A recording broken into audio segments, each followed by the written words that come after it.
Been hit hard by load shedding. JMPD is unable to cope with the deployment of traffic officers and points people to traffic lights on the blink as a result of rolling blackouts.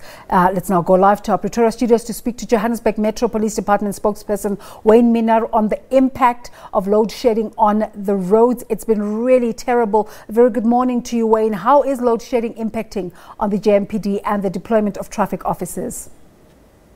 Yes, good morning. No, we have a challenge in that the areas where the load shedding is happening is quite wide.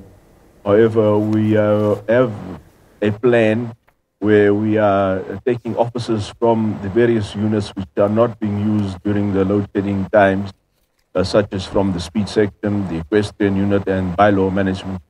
So we take officers from those units and then deploy them to the intersections where the lights are not working. And then again, also, we can only send them to those intersections where there is traffic congestion. Wayne, at this level, it's literally every traffic intersection, isn't it? Yeah, well, look, it is a challenge. But for us to be able to send officers to all of the intersections is not possible. But we're trying our very best to deploy officers to as many intersections as possible, and then also to call on motorists to be patient and cooperate, and to treat those intersections where there are no officers before we stop. How are we able to ensure that the traffic runs smoothly despite load shedding? There was a conversation earlier about private corporates helping out with this responsibility. I'm not going to name the name of the corporate, but there's one that specifically contributes in this way in terms of their CSR, in terms of putting points people on the roads, and you've seen little of them these days. How's that conversation unfolding? Yes, look, we do have a partnership with one particular company, the Traffic Free Flow, which is a sponsored company, and then they do assist with points persons. The points persons are trained by the Metro Police. There is a partnership with the deployment of those members to intersections where the lights are not working. But by and large, we send officers from the JMPD to the intersections where there is no power, and where the traffic congestion is at worst, that those are the intersections that we focus during the load shedding. What communication channels do you have with the public in terms of updating motorists in terms of which routes to take, which routes to avoid?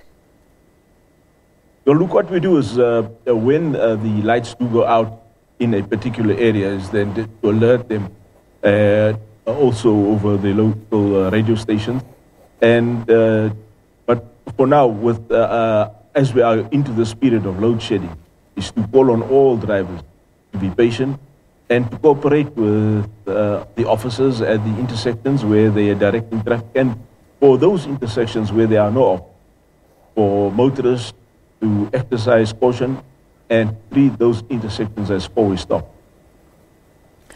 Do you have any creative plans in terms of helping people out, in terms of setting up their travel plans and how they can change those to counter the heavy traffic?